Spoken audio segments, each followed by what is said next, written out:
Assalamualaikum warahmatullahi wabarakatuh. Kami dari kelompok 10 yang beranggotakan Aminatul Khairiyah, Hafisa Anafi, Winor Anisah, dan saya sendiri, Yesa Tadila. Pada presentasi kali ini, kami akan mempresentasikan analisis input-output.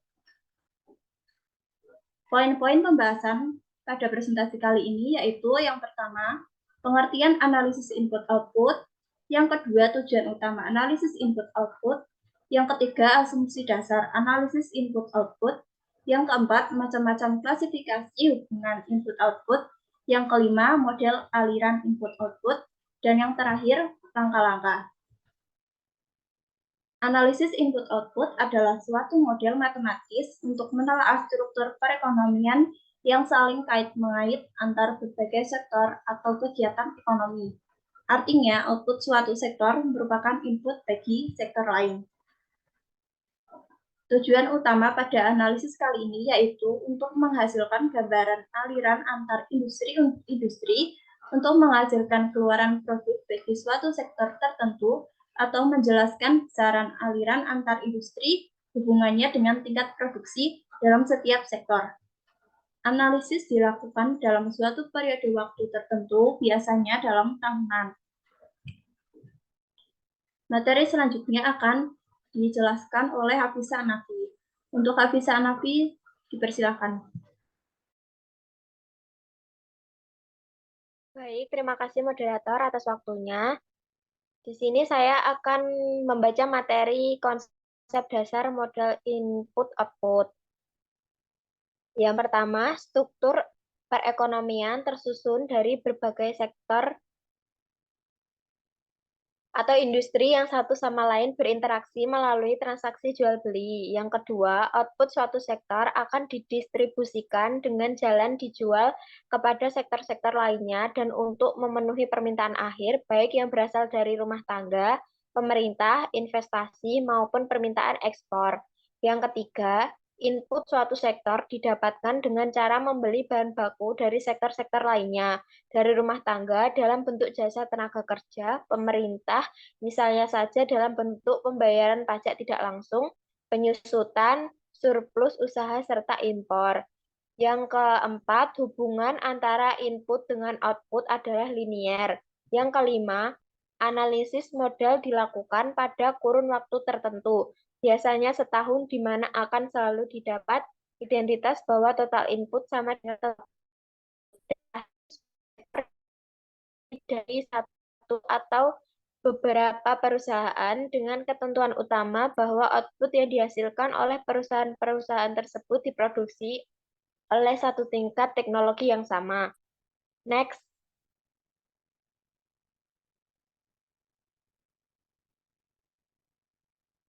Selanjutnya, asumsi dasar analisis input-output ada 3, yaitu yang pertama homogenitas adalah setiap sektor menghasilkan suatu output tunggal dengan susunan input tunggal tertentu, serta tidak ada substitusi antar output dari berbagai sektor yang ada.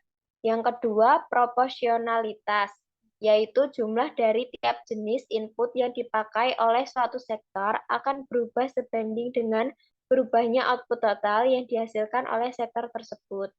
Yang ketiga ada aditivitas, yaitu efek total dari pelaksanaan produksi di berbagai sektor dihasilkan oleh masing-masing sektor secara terpisah.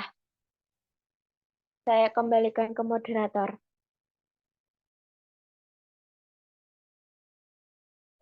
Terima kasih untuk Hafisa Anafi. Materi selanjutnya akan dijelaskan oleh Aminatul Khairiyah. Untuk Aminatul Khairiyah, dipersilakan. Baik, terima kasih atas kesempatannya. Di sini saya akan menjelaskan mengenai macam-macam dari klasifikasi hubungan input dan output. Yang pertama, hubungan langsung adalah pengaruh secara langsung dirasakan oleh sektor yang menggunakan input dari output sektor yang bersangkutan. Misalnya, kalau industri konveksi menaikkan produksinya menjadi 2 kali lipat, maka permintaan akan benang, tekstil, dan kancing juga akan naik lebih kurang 2 kali lipat. Kenaikan industri tekstil pasti akan berpengaruh terhadap industri lainnya, seperti pengangkutan. Yang kedua, hubungan tidak langsung adalah pengaruh terhadap industri dari output-nya tidak digunakan sebagai input bagi keluaran industri yang bersangkutan. Misalnya, pengaruh industri konveksi terhadap industri jasa pengangkutan. Ketiga, hubungan sampingan adalah pengaruh tidak langsung yang lebih panjang lagi jangkauannya daripada pengaruh langsung tersebut di atas. Misalnya, peningkatan reproduksi sektor industri tertentu akan meningkatkan pendapatan buruh industri, atau peningkatan jumlah buruh yang berarti pula peningkatan sejumlah buruh tersebut. Dengan peningkatan pendapatan ini, maka permintaan atau kebutuhan beras dapat naik. Next.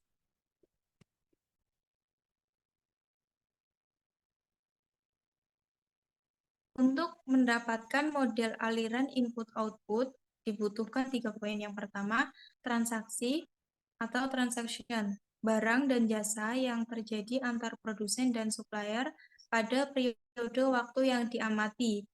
Kedua, kebutuhan langsung atau direct requirements, input yang diperlukan satu produsen untuk menghasilkan satu unit produk atau output dari supplier langsungnya.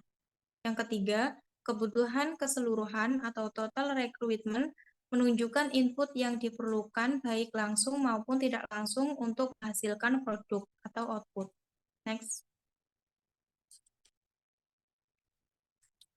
Selanjutnya ada langkah-langkah dari analisis input-output, yaitu ada 3 langkah. Yang pertama, matriks pengganda.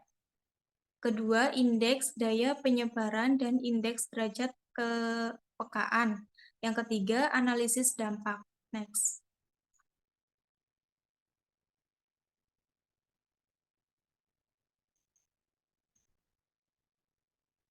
Dari ketiga langkah tersebut, saya akan menjelaskan dari langkah yang pertama, yaitu perhitungan matriks pengganda. Nah, tahap perhitungan dari matriks pengganda ini, yang pertama, menghitung matriks koefisien input atau matriks A. Untuk unsur metrik A dapat dihitung dengan rumus AIJ sama dengan XIJ dibagi XJ, di mana AIJ adalah koefisien input sektor ke I oleh sektor ke J. XIJ penggunaan input sektor ke I oleh sektor ke J. XJ adalah output sektor ke J. Kemudian B menghitung matriks atau IA, mengurangkan suatu metrik identitas, yaitu metrik dengan diagonal utama bernilai 1 dan unsur-unsur lainnya bernilai 0 terhadap matriks koefisien input. Kemudian C, menghitung matriks pengganda B dan total. Matriks pengganda B dihitung dengan cara menginversikan matriks yang diperoleh pada tahap 2 di atas. Selanjutnya, saya kembalikan ke moderator. Baik, terima kasih untuk Aminatul Khairiyah. Materi selanjutnya akan dijelaskan oleh Dwi Nur Anissa. Untuk Dwi Nur Anissa, dipersilakan. Terima kasih kepada moderator. Di sini saya akan menjelaskan lanjutan dari langkah-langkah analisis input-output. Yang kedua yaitu indeks daya penyebaran dan indeks derajat kepekaan.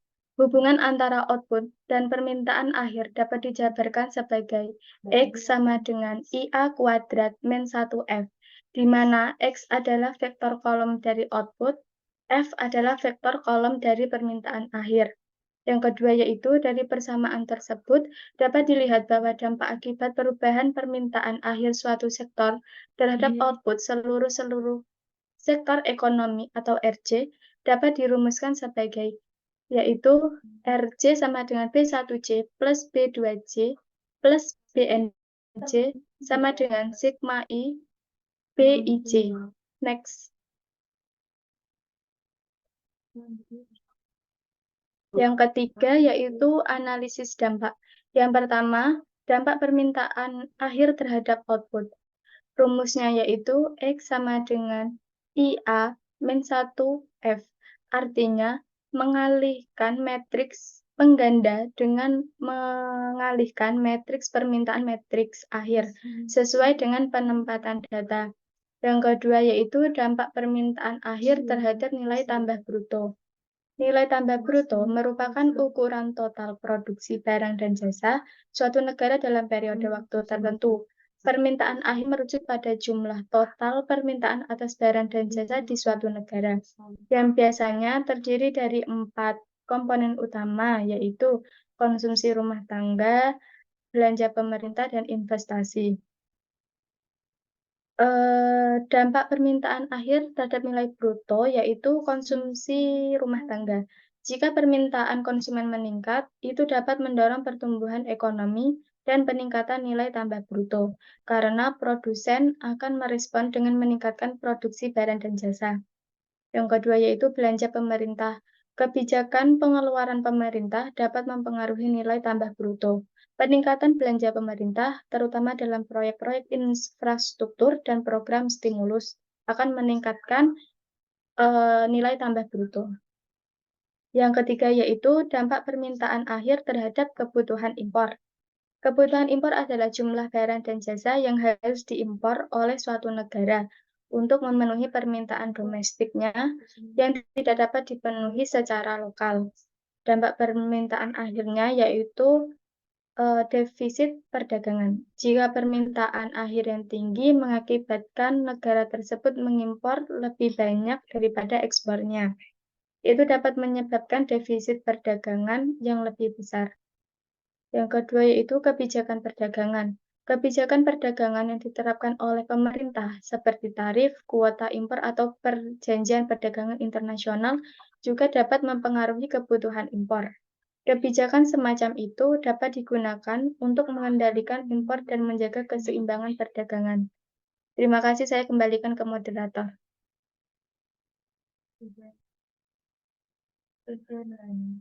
Baik, terima kasih untuk Bu Nur Anissa atas penjelasannya. Sekian presentasi analisis input-output dari kelompok 10. Terima kasih. Wassalamualaikum warahmatullahi wabarakatuh.